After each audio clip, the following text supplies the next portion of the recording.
আল্লাহ বলেন, নারীদেরকে বলেন এই 6 কাজের ওয়াদা করতে। 1, শিরিক করবে না। 2, চুরি করবে না। 3, জিনা করবে না। 4, সন্তান নষ্ট করবে না। 5, মিথ্যা অপবাদ অর্থাৎ পরের সন্তান গর্ভে নিজের স্বামীর নামে চালাইয়া দিবে না।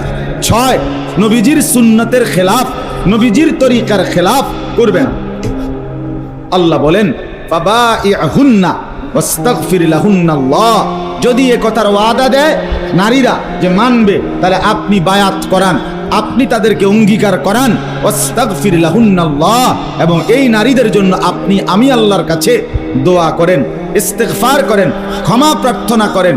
আল্লাহ বলেন, এমন নেককার নারী, এমন চরিত্রবান নারী, এমন ওয়াদাবদ্ধ নারীর জন্য আপনি যদি হাত তোলেন, আমি সাথে সাথে মাফ করে দেব।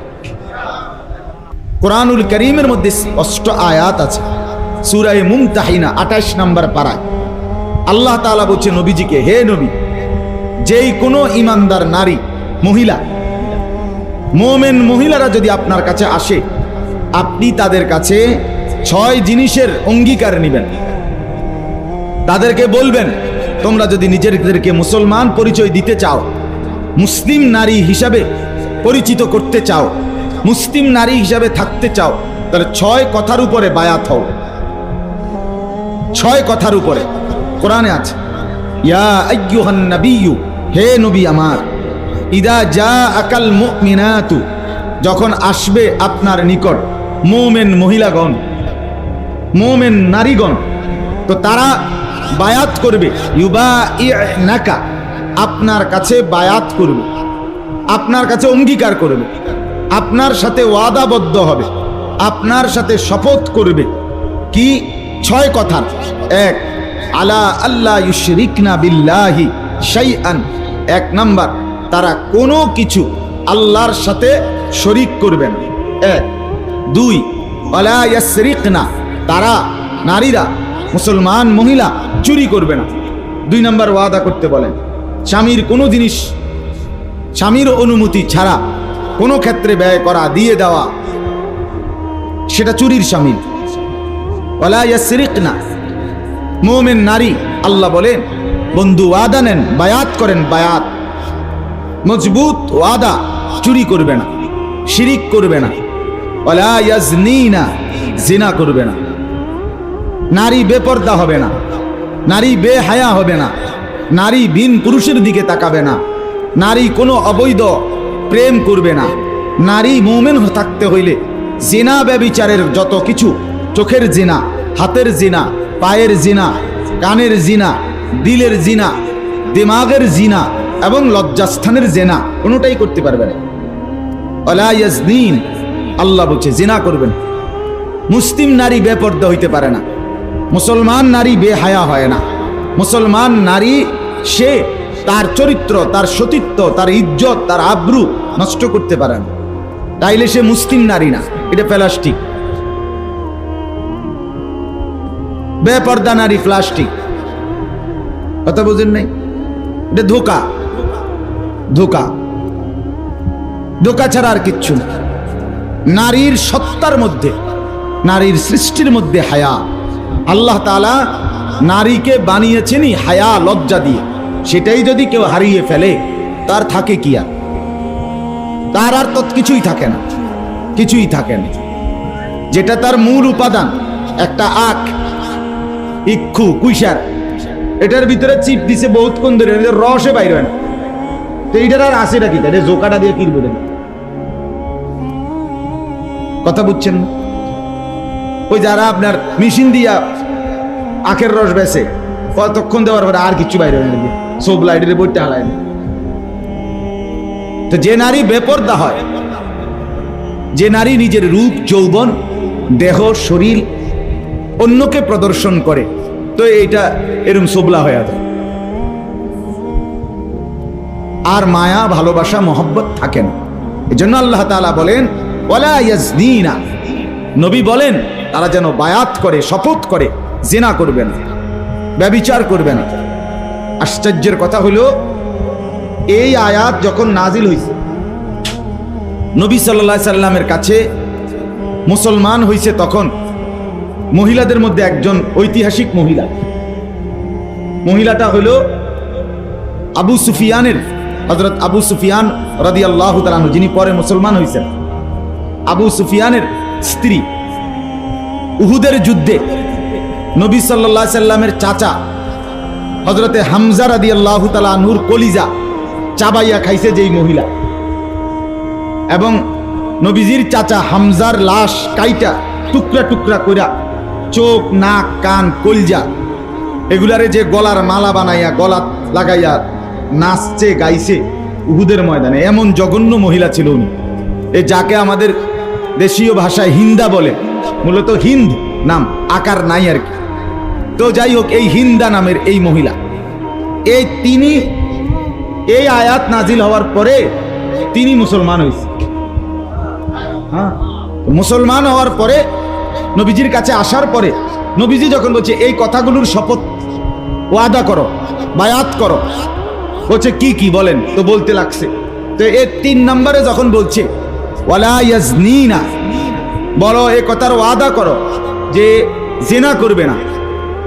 আশ্চর্যের কথা হলো যেই মহিলা এরকম জঘন্য মহিলা, সেই মহিলা হিন্দ, তিনি বলতেছেন নবীজির কাছে যে হে আল্লাহর রাসূল, হে মুহাম্মদ, কোন আত্মমর্যাদা সম্পন্ন নারী, স্বাধীনা নারী, সে জিনা করতে পারে? মানে এটা কি কইলেন আপনি? সে অবাক হয়ে গেছে। তাফসীর আছে, কাফের মহিলা যিনি এত জঘন্য ছিলেন, কিন্তু আখলাক চরিত্র, সে বলতেছে, বললেন কি একজন আত্মমর্যাদা, আত্মসম্মান আছে যা, এমন নারী সে জিনা করতে পারে, সে অবৈধ সম্পর্ক করতে পারে? বলেন কি? অবাক হয়ে গেছে। চিন্তা করছেন, কুফরি অবস্থায়, বেঈমান অবস্থায় নিজের ইজ্জত, নিজের সম্ভ্রমের প্রতি তার কতটা কদর ছিল। আজ মুসলিম নারী, অবিবাহিতা মেয়ে পর ছেলের সাথে প্রেম নিয়ে ব্যস্ত, আর বিবাহিতা নারী পরকীয়া নিয়ে ব্যস্ত। বুঝেন না কথা? বিয়া বইছে যার কাছে, এবারের লগেই সমস্যা। শুধু এমনি রাস্তাতে পারে যাদের লগে কথা কয়, এবারের লগে কথা শুনবে। এবার এটা অটো ড্রাইভার হোক, সিএনজি ড্রাইভার হোক, বদিল্লা হোক, যে ইচ্ছাই হোক, কুলি হোক, দিন মজুর হোক, তার লগে কথা একদম শুদ্ধ, সুন্দর, হাসি যারা কথা নাই। কিন্তু ঘরে যার সংসার করে, আবার লগে ছাঁত ছাঁত ঝাঁত ঝাঁত। কি আজীব মঞ্জার, কি আশ্চর্য কথা এটা! এটা কেমন এমন হবে কেন? হ্যাঁ, কেউ রাগ করবো, রাগ করলে কি এরকম কত রাগ কত জনে করে। জন্য বললাম, আল্লাহ তাআলা বলেন বন্ধু ওয়াদা নেন, ওয়ালা ইয়াজনিনা 3 নাম্বার। 4 নাম্বার, ওয়ালা ইয়াকতুলনা আওলাদাহুন্না। মহিলাদেরকে বলেন মুসলমান থাকতে হলে, মুমিন মহিলা হইতে হইলে বিনা কারণে শরীয়ত সম্মত ওজর ছাড়া সন্তান নষ্ট করবে না। ফিটনেস ধরে রাখার জন্য, হ্যাঁ, যাতে বেডই দেখলে ভাল লাগে রাস্তাঘাটে, এই জন্য আর বাচ্চা নিবে না। শরীর ভাঙ্গা যাবে, মানুষ দেখলে আকর্ষণ লাগবে না, রোডে ঘাটে যে দেখবে তার আর ভাল লাগবে না, এই জন্য শরীর ভাঙ্গা যাবে, এই জন্য সন্তান নিবে না, এই জন্য আর বাচ্চা নিবে না। নাউযুবিল্লাহ। এই জন্য আল্লাহ বলে, বন্ধু বলেন মুসলিম নারী হতে হলে তার জন্য জরুরি ওয়ালা ইয়াকতুলনা আওলাদাহুন্না, সে সন্তান ভ্রূণ নষ্ট করবে না। এটা বৈশিষ্ট্য থাকতে হবে মুমিন নারীর। মুমিন নারীর আল্লাহর নবী সাল্লাল্লাহু আলাইহি ওয়াসাল্লাম বলেছেন, যে নারীর সন্তান বেশি হয় সে নারী প্রিয় হয়, আদরের হয়, মহব্বতের হয়। তাজাওয়াজুল ওয়াদুদাল ওয়ালুদ। নবীজি বলছে, যেই বংশে মহিলাদের বাচ্চা বেশি হয়, তোমরা সেই প্রিয়, সেই ভালোবাসার নারীকে বিয়ে করো, ওই বংশে বিয়ে করো। খবর লাও, এই বিড়ির মা, শাশি, খালা, হেগো জিফুত কয়জন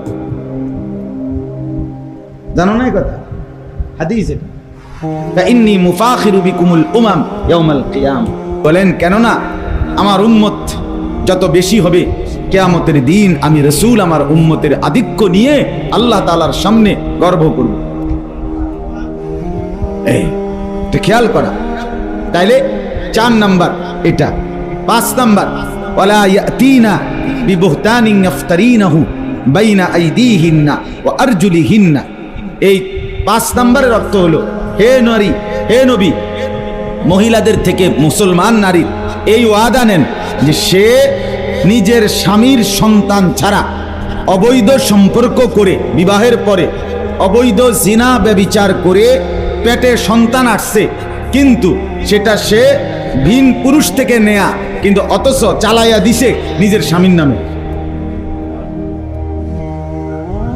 কোরআন বলছে। 1450 বছর আগে কোরআন কত বড় রোগ চিহ্নিত করছে। হ্যাঁ, কত জঘন্য রোগ। অর্থাৎ আল্লাহ তাআলা বলেন, বন্ধু বলেন যে সেই নারী নিজের গর্ভস্থিত সন্তান সেটা যেন অবশ্যই তার স্বামীর হয়। পরকীয়ায় আসক্ত নারী, সে ভিন পুরুষের দ্বারা জিনা ব্যভিচার করেছে, এরপরে সন্তান, তো সেটা যেন নিজ স্বামীর নামে, হালাল পবিত্র স্বামীর নামে চালিয়ে না দেয়। মিথ্যা অপবাদ তাইলে দিল। এটা তো এই বেটার না, এটা তো মিথ্যা অপবাদ দিল। আল্লাহ বলছে এমনটা যেন করবে না। তো এটার আরো বিস্তারিত অর্থ হইল মিথ্যা অপবাদ দিবে না। 6 নাম্বার ওয়ালা ইয়াসিনাকা ফি মারুফিন। এইটা বলার জন্য আমি কথাটা কইছি, মূলত এটা কেন করছিলাম, এই 6 নাম্বারটা কোনের লাগে। 6 নাম্বার হলো, হে নবী, আপনি এই ওয়াদা নেন। এই মহিলাদেরকে বলতেছিলাম যে মহিলা, আপনারা মা বোন, আপনাদের জন্য জরুরি আপনাদের জীবন সুন্নাত মোতাবেক পরিচালনা করা। এটার প্রমাণ এই 6 নাম্বার। 6 নাম্বারটার অর্থ হইল, আল্লাহ বলেন, হে নবী, সমস্ত মুসলিম নারী থেকে এই ওয়াদা নেন। কি ওয়াদা? যে ওয়ালা ইয়াসিনাকা ফি মারুফিন, যেই কোনো নেক কাজে তারা আপনার সুন্নাতের খেলাফ করবে না, আপনার বিরোধিতা করবে না, প্রত্যেক কাজ সুন্নাত মোতাবেক করবে, সুন্নাত মোতাবেক করবে, নিজের খামখেয়ালিতে করবে না। আল্লাহ বলেন, নারীদেরকে বলেন এই 6 কাজের ওয়াদা করতে। 1, শিরিক করবে না। 2, চুরি করবে না। 3, জিনা করবে না। 4, সন্তান নষ্ট করবে না। 5, মিথ্যা অপবাদ অর্থাৎ পরের সন্তান গর্ভে নিজের স্বামীর নামে চালাইয়া দিবে না। 6, নবীজির সুন্নতের খেলাফ, নবীজির তরিকার খেলাফ করবে না। আল্লাহ বলেন, ফাবাইহুন্না ওয়াস্তাগফির লাহুন্নাল্লাহ। যদি এ কথার ওয়াদা দেয় নারীরা যে মানবে, তাহলে আপনি বায়াত করান, আপনি তাদেরকে অঙ্গীকার করান। ওয়াস্তাগফির লাহুন্নাল্লাহ, এবং এই নারীদের জন্য আপনি আমি আল্লাহর কাছে দোয়া করেন, ইস্তিগফার করেন, ক্ষমা প্রার্থনা করেন। আল্লাহ বলেন, এমন নেককার নারী, এমন চরিত্রবান নারী, এমন ওয়াদাবদ্ধ নারীর জন্য আপনি যদি হাত তোলেন, আমি সাথে সাথে মাফ করে দেব। ইন্নাল্লাহা গফুরুর রহিম, নিশ্চয়ই আল্লাহ সীমাহীন মাফ করে নেওয়ালা, দয়া করে নেওয়ালা। এজন্য এটা বললাম আজকে। নাহিদ বলতেছিল, আমরাও বললাম, সুন্নাতের অনুসরণ চাই, পুরুষদের জন্য, নারীদের জন্য। আপনারা এই যে কয়জন বাবা চাচা এখানে বসছেন, আপনাদেরকেও বলি, চাচা, বিড়ি সিগারেট যদি কারো খাওয়ার অভ্যাস থাকে, তো মুসলমান হলে আখেরাতে যদি যাবেন, মনে করেন, যদি মনে করেন মরবেন, কবরে যাবেন, যদি মনে করেন নবীজির সামনে দাঁড়াইতে হবে, তো আল্লাহর দোহাই বিড়ি খাইয়েন না। কোন বিড়িখোর নবীর আশেক হইতে পারে না। বিড়ি খাওয়াই না বুড়া মিয়া, আমরা যদি 200 বছরও হায়াত হয়, তাহলে আপনি মনে রাখেন 900 বছরও যদি বয়স হয়, আপনি কোনো নবীর প্রেমিক না, আপনি নবীকে ভালোবাসেন না। সোজা কথা, একের বাংলা কথা, হ্যাঁ, সোজা হিসাব। গাফেল হওয়ার উচিত না। এজন্য চা দোকানে আড্ডা দিলেন, টেলিভিশনে নাচ গান দেখলেন, বয়সকালে মনে রাখতে হবে এটা আখেরাত যে চিনে তার কাজ না। পরকাল যে মরবে তার কাজ নেই। এজন্য আজকে আমিও বললাম আপনাদের কাছে, আমরা প্রত্যেকেই মা বোনদের কাছেও বলি, ছোট ছোট সুন্নাতের বই আছে, নবী সাল্লাল্লাহু আলাইহি ওয়াসাল্লামের সুন্নাত আমলের বই আছে, আপনি সংগ্রহ করেন, কিনতে চেষ্টা করেন। আমাদের বাংলাদেশের একজন বড় বুজুর্গ আছেন, অধ্যক্ষ মিজানুর রহমান চৌধুরী, মুহিউসসুন্নাহ হযরত মাওলানা শাহ আবরারুল হক রাহমাতুল্লাহর খলিফা, ওনার একটা বই আছে তালিমুস সুন্নাহ নামে, এরকম সুন্দর সবুজ কালারের একটা বই, মোটা, প্রায় 300-350 টাকা দাম হবে।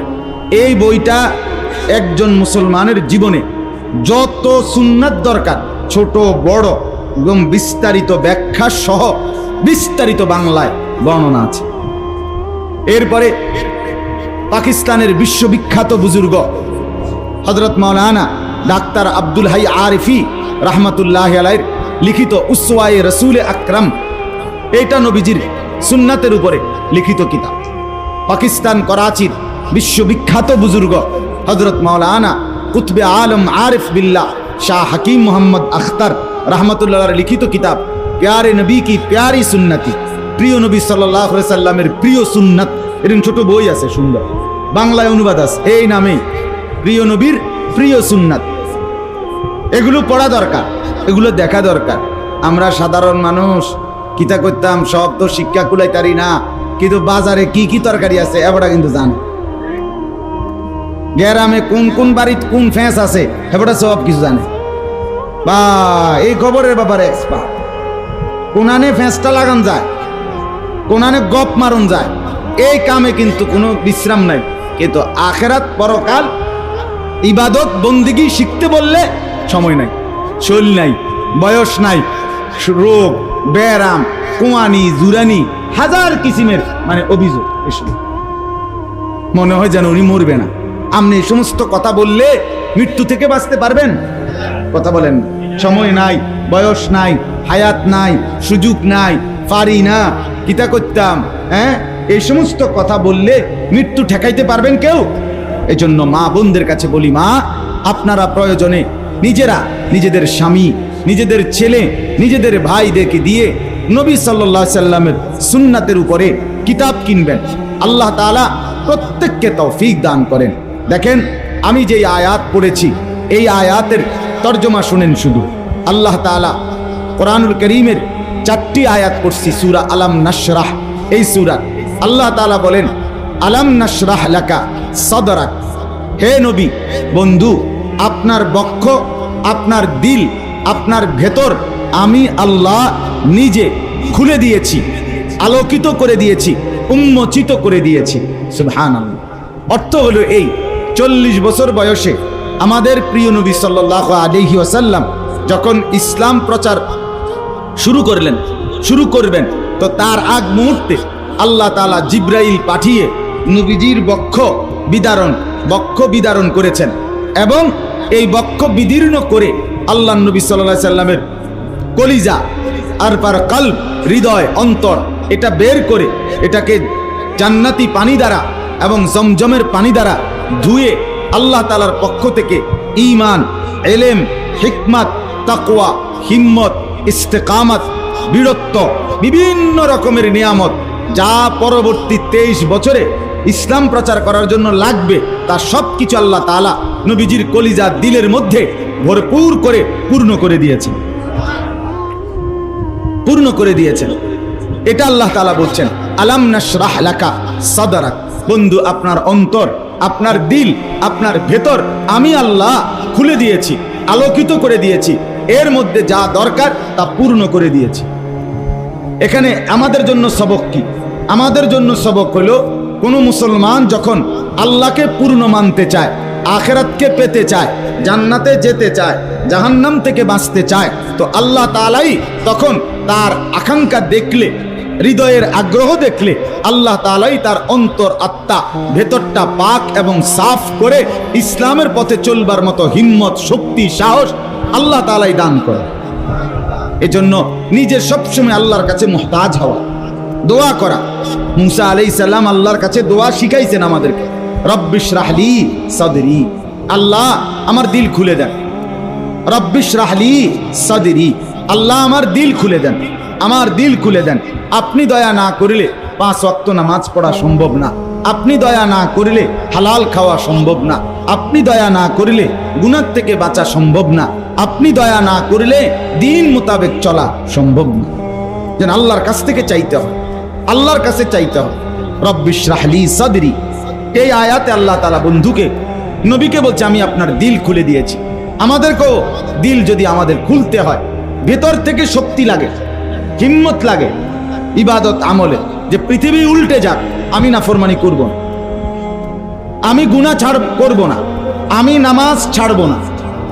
আজ যে বেড়ি নিজে নিজে মনে করে আচ্ছা চেষ্টা তো করি, সম্ভব হইলে করমু, হ্যাঁ পারি তো না, এ মনে করেন দুর্বল, এ ভীরু, এ কাপুরুষ, সে পারবে না। এজন্য নিজের একটা মজবুত সিদ্ধান্ত লাগবে, তো আল্লাহর দয়া আসবে, আল্লাহর রহমত আসবে। এজন্য আজকে এই কথাটা বললাম যে গুনাহ ত্যাগ করার জন্য, নেক আমলে অভ্যস্ত হওয়ার জন্য আল্লাহর কাছে চাইতে হয়, আল্লাহর কাছে চাইতে হয়। আল্লাহ তাআলা বলেন এরপরে ওয়াদানা আনকা উযরাক আল্লাযী আনকাদা যাহরাক। নবীজি 40 বছরের আগে মানুষ সমাজের মধ্যে অন্যায়, অশ্লীলতা, জিনা, ব্যভিচার, মদ, জুয়া, নারী নির্যাতন, সমস্ত রকমের গুনার মধ্যে ডুবা ছিল। নবী পেরেশান ছিলেন, অস্থির হয়ে গেছিলেন। এই মানুষগুলোকে কি করা, কিভাবে ঠিক করবে, কিভাবে বদলাবে, কিভাবে সুন্দর করবে, এই চিন্তায় চিন্তায় নবী সাল্লাল্লাহু আলাইহি সাল্লামের বোঝা মনে হইতো নিজের কাছে, এবং কোমর বাঁকা হয়ে যাচ্ছিল, অর্থাৎ একদম টেনশনে অস্থির হয়ে যাচ্ছিলেন। আল্লাহ বলেন আপনার অন্তর খুলে দিয়ে আমি আল্লাহ উম্মতের জন্য আপনার যে টেনশন, পেরেশানি, আপনার যে অস্থিরতা, সেটা আমি দূর করে দিলাম, দূর করে দিলাম। অর্থাৎ কোরআন নাজিল শুরু করলাম, এবার কোনো টেনশন নাই আর। কোরআন আসতে থাকবে, আপনি বলতে থাকবেন, মানুষ বদলাইতে থাকবে। 23 বছরে কিয়ামত পর্যন্তের জন্য মানুষের পরিবর্তনে যা যা লাগবে আমি আল্লাহ তাই আপনার কাছে পেশ করব, নাজিল করব। আপনি পড়বেন, আপনি শুনবেন, আপনি গ্রহণ করবেন, উম্মতের কাছে পেশ করবেন, তারা আমল করবে, তাদের দুনিয়াও সুন্দর, আখিরাতও সুন্দর। সর্বশেষ আয়াতে আল্লাহ বলেন ওয়ারাফা'না লাকা যিকরাক, হে নবী 23টা বছর টানা আপনি আল্লাহর দ্বীনের কাজ করতে গিয়ে, দ্বীনের পথে মানুষকে ডাকতে গিয়ে জুলুম, নির্যাতন, মিথ্যা অপবাদ, গালিগালাজ, টিটকারি, মস্কারি, ঠাট্টা, উপহাস, কত রকমের প্রতিবন্ধকতা আপনার মধ্যে আসবে। আপনাকে তুচ্ছতাচ্ছিল্য করবে, আপনাকে অসম্মানী করবে, আপনাকে বেইজ্জতি করবে, অপমানিত করবে। আল্লাহ বলেন আপনি ঘাবড়াবেন না, মানুষের কাছে সম্মান মর্যাদার দিকে ফিরেও তাকাবেন না। ওয়ারাফা'না লাকা যিকরাক, আমি আল্লাহ ওয়াদা দিলাম আপনার সম্মান, আপনার মর্যাদা, আপনার ইজ্জত, আপনার আজমত আমি আল্লাহ সর্বোচ্চ পর্যায় পর্যন্ত আমি উঠাইতে থাকব, আমি উঠাইতে, আপনারে উঠাইতে উঠাইতে একদিন দেখবেন আমি আল্লাহ আরশে আজিমে আমার মেহমান হিসাবে আপনাকে নিয়ে যাব, যেখানে কোনো মাখলুক যায় না। এবং নবীজিকে নিছেন, মেরাজে নিয়ে গেছেন না। এই জন্য এই 4 আয়াতের আলোকে এখন আমি শেষ কথাটা বলতে চাই। যত মা বোন এসেছেন, পুরুষরা এসেছেন, সবার কাছে কথা হইল আমরা শ্রেষ্ঠ নবী পেয়েছি। আমাদের নবী সর্বশ্রেষ্ঠ নবী, সকল বিবেচনায় শ্রেষ্ঠ, সর্বদিকে তিনি সেরা, সর্ববিবেচনায় সেরা। এত দামি, এত শ্রেষ্ঠ, এত সেরা, এত সর্বগুণে গুণান্বিত পরিপূর্ণ নবী পাওয়ার পরও আমরা যদি জাহান্নামী হই তো দুর্ভাগ্য ছাড়া আর কিছু না, বদনসিব ছাড়া আর কিছু না, আমাদের মন্দ কপাল ছাড়া আর কিছু না। এজন্য পুরুষ কিংবা নারী, মা বোন, সবার কাছে অনুরোধ, রাসূলুল্লাহ সাল্লাল্লাহু আলাইহি সাল্লামের ভালোবাসায় নিজেদের জীবন সুন্দর করেন, নিজেদের জীবন সুন্দর করেন, সুন্নাতের অনুসরণ করেন। আমার খুলনার হযরত, বাংলাদেশের একজন অন্যতম শ্রেষ্ঠ বুজুর্গ, যিনি পাকিস্তান করাচির বিশ্ববিখ্যাত বুজুর্গ, কুতবে আলম আরিফ বিল্লাহ হযরত মাওলানা শাহ হাকিম মোহাম্মদ আখতার রহমতুল্লাহ আলাইহির খলিফা, খুলনার শায়েখ আরিফ বিল্লাহ হযরত মাওলানা মুফতি নুরুল আমিন সাহেব হযরত বলছেন নবীজির মহব্বত বাড়ে 5টি কাজে। এই শেষ কথা এটা বল, কয় কাজে? 5 কাজে নবীজির ভালোবাসা বাড়ে, মহব্বত বাড়ে। 1 নাম্বার, প্রত্যেক সোমবারে রোজা রাখা, যেটাই বললো নাই, এটা 1 নাম্বার। প্রত্যেক সোমবারে রোজা রাখে যে রসুলের ভালোবাসা তার বাড়তে থাকে। সুবহান, প্রত্যেক সোমবারে রোজা রাখে। শুধু সুবহানাল্লাহ বলার জন্য বলি নাই, আমল করার জন্য। মসজিদের বাইরের থেকে সুবহানাল্লাহ আমল করবা কিনা সেটা কর। প্রত্যেক সোমবারে রোজা রাখবে, বলো ইনশাআল্লাহ। যুবক যারা অবিবাহিত তাদের জন্য তো আরো বেশি দরকার, আরো বেশি দরকার। রোজার বরকতে চরিত্র হেফাজত, আখলাকের হেফাজত। রাসূলের হাদিসে নবীজি বলছে, যারা এখনো বিবাহ করতে দেরি হচ্ছে, প্রস্তুতি আছে, ব্যবস্থাপনা আছে, বিভিন্ন কারণ, তো আল্লাহ নবী বলছে রোজা রাখো, রোজা তোমার আখলাক নিয়ন্ত্রণ করো। এজন্য রাসূলুল্লাহ সাল্লাল্লাহু আলাইহি সাল্লামের ভালোবাসা বৃদ্ধির জন্য 1 নম্বরে প্রত্যেক সোমবারে কি রাখা? রোজা। 2 নম্বর মাসনুন দোয়া। সকালবেলা ঘুম থেকে উঠে আবার রাত্রিবেলা ঘুম যাওয়া পর্যন্ত আমি যা যা করি, আমরা প্রত্যেক কাজের ক্ষেত্রে নবীজির শিখানো দোয়া আছে, আছে কিনা বলেন? ঘুম থেকে উঠে, ঘুম যাওয়ার আগে, বাথরুমে যাওয়ার আগে, বাথরুম থেকে বের হয়ে, খাওয়ার আগে, খাওয়ার পরে, মসজিদে ঢুকার আগে, মসজিদ থেকে বের হওয়ার আগে, একেবারে সব ব্যাপারে মাসনুন দোয়া নবীজির আছে। যে ব্যক্তি এই দোয়াগুলো শিখে শিখে পড়তে থাকে, আল্লাহর রসুলের ভালোবাসা মহব্বত তার বাড়তে থাকে। এই হলো কয়টা? 2টা। 3 নাম্বার হলো রাসূলুল্লাহ সাল্লাল্লাহু আলাইহি সাল্লামের ভালোবাসা বাড়ে যে ব্যক্তি সব কাজ সুন্নত মোতাবেক করতে চেষ্টা করে। সকল কাজ যে কি করে? সুন্নাত মোতাবেক, সুন্নাত মোতাবেক। নবী সাল্লাল্লাহু আলাইহি সাল্লাম তিনি মিসওয়াক করতেন, এজন্য আমি করি।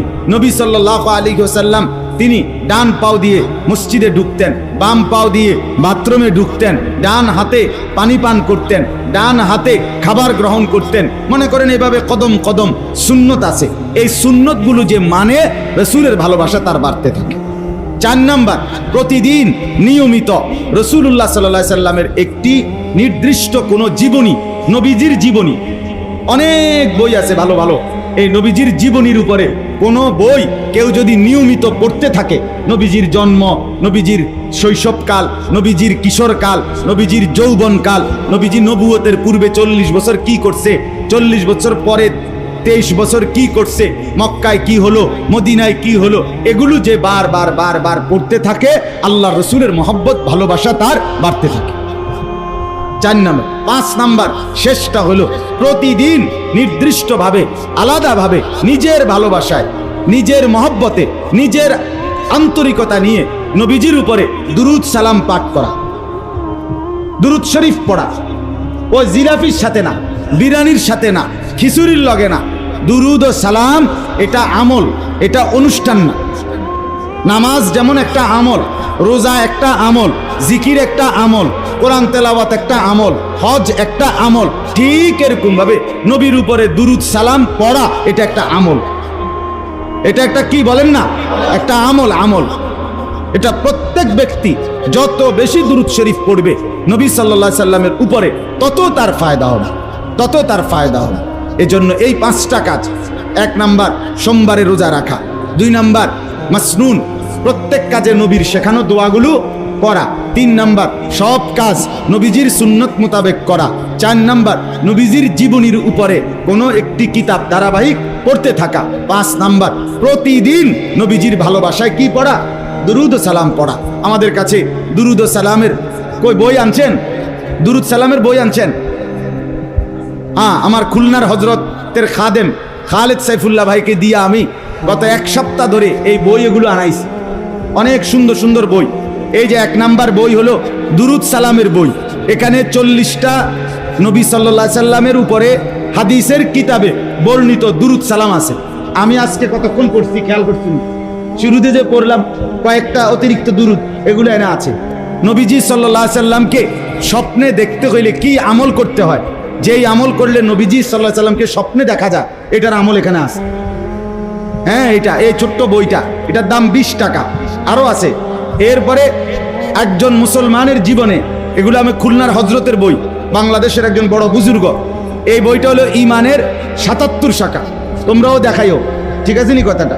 ইমানের 77 শাখা, অর্থাৎ একজন মুসলমান পরিপূর্ণ ইমানদার হইতে হইলে দিন ইসলামের ৭৭টা শাখা আছে।